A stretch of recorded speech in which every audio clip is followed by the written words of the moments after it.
Hey yo tụi này hết lung lệ gần phân đô na anh vlog lại rồi nghe đi là lẽ sara phê là này dập bụi mang à anh ngạc khô mà làm mẹ cái đi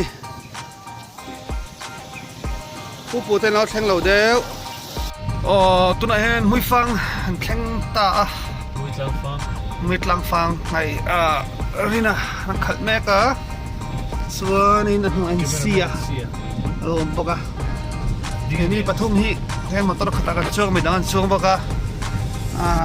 aklap ang zong akal kan nia maro chu basketball related thoni wangin channel ai hang kan da do na ni kan motor khaltu berri na hi motor ama khala ruya he motor rui hi pen na khop ma motor khal chung pon ruya khongai thla khop mai rina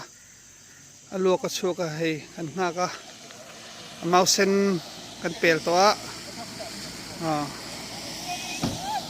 thanh trép tôi lung lầy lemon day là thanh ta hay lút suộc chập chấp à sao phải là anh gan chân nó tụt ra nhỉ ngân rùm rồi khóc mày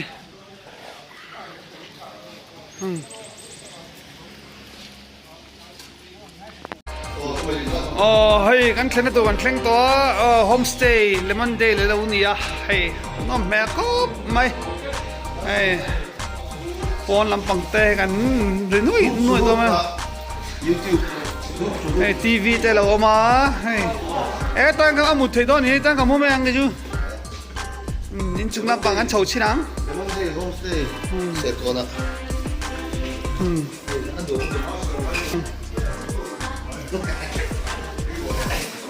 hay master đâu khơi ở trong tủ sao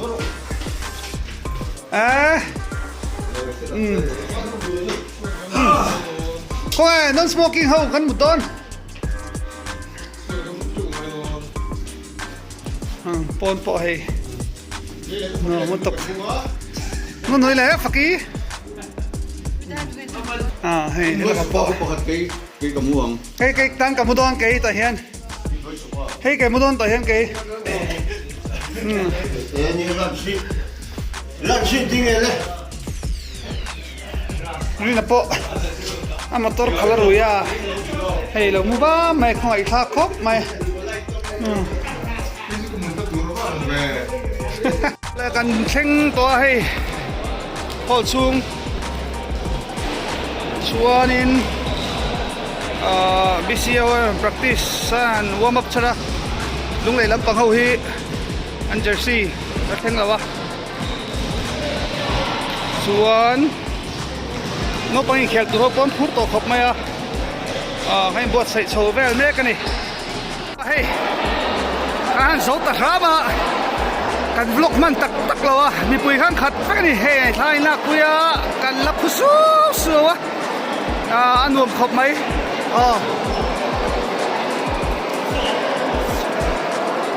cần lâu mà này lúc này làm bằng cần subscriber dòng dốc đấy in sa vai chung lom thu kan se ro tha porong kal the lom mom khop mai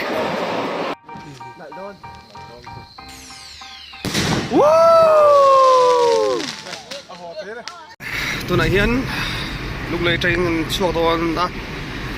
share con sâu hắn tlan sâu mấy cái này ấy hắn motor khal to pa hi hắn khale char se ma khalai he rui le lo shet kan se le ga dai ngai te bok group ngai te bok sia nữa kan pathum bok in kan kal le han lo khetan lalrin hian in YouTube akhan lalrin ren thlei ti anaya chuan si hian CPR8D hi khan ei boka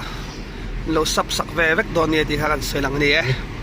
pu pe pu ke sa pa na me kan mu the ya tin ka le ne sa on ta doctor ba da kan me kan mu the bo hi kan nom ne a in za mai ka lo lo chewa MSS 7 chabe ka lo bu bok cheu ani ole tu na cha kan program to hian MSL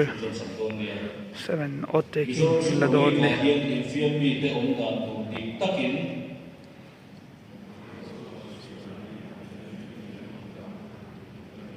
mỗi cái đàn để xoay cái dòng con kìm thấp in basketball game aloro pui zual zel na turin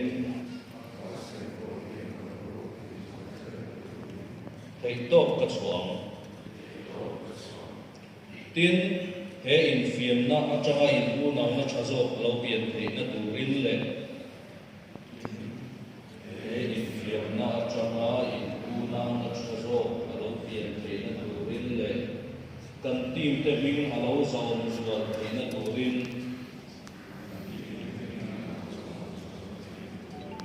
kan in khelang ti kan in tiame ole kan le na ta ro chui la kan te te nam ta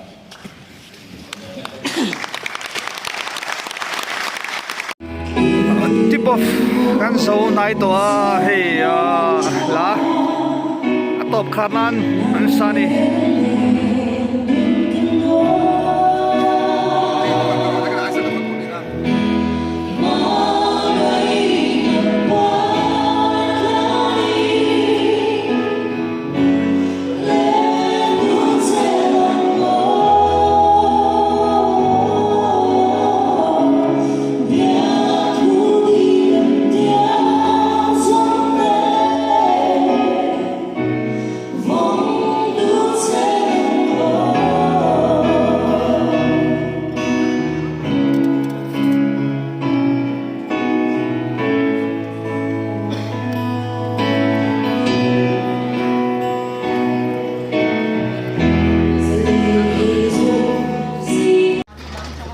shooting practice. Follow through, come on. Check your line.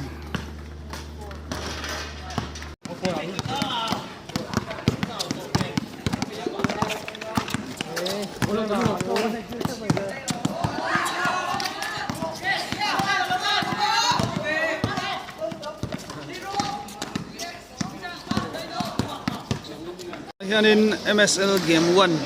Masaber. Mets Masaber, Vikings le. Chan Mari Vikings le. Mission Veng Hot shots le. Entum dona. Asen hi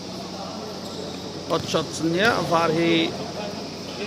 Vikings. Anni don ni. Real tegan vlog zoe nge. Game pum chu vlog hi don la wachan chu. TV partner ten ne chinsia. Sen lampang hot shot in bon la afaka non dei lut ngal pop mai chana varam hala Moses pau lom hal tat mai relo te kan block zoi hang game Masaber ni na wangin Moses air ball fast break Ishan first basket of MSL 7 belongs to Zonun Sanga, इसलिए तो हमारा ani.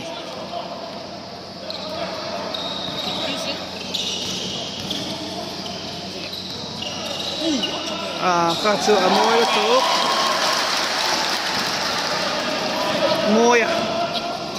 Moya jersey number 23 ni kan tool. Duto kan block kan duto lo kan ran pile do ne kara. Mo to alu lau che chia pon lampo bon khop mai he car eng maza to oma two wheeler khat eng maza to ma zanin chu mi pui en tu chu tile luai ngan tamlo inan langa dar ardeng thoma hilian ema hol indoor chu ni sa chuan a khat moi tok vel chuan kan enani han hodo nange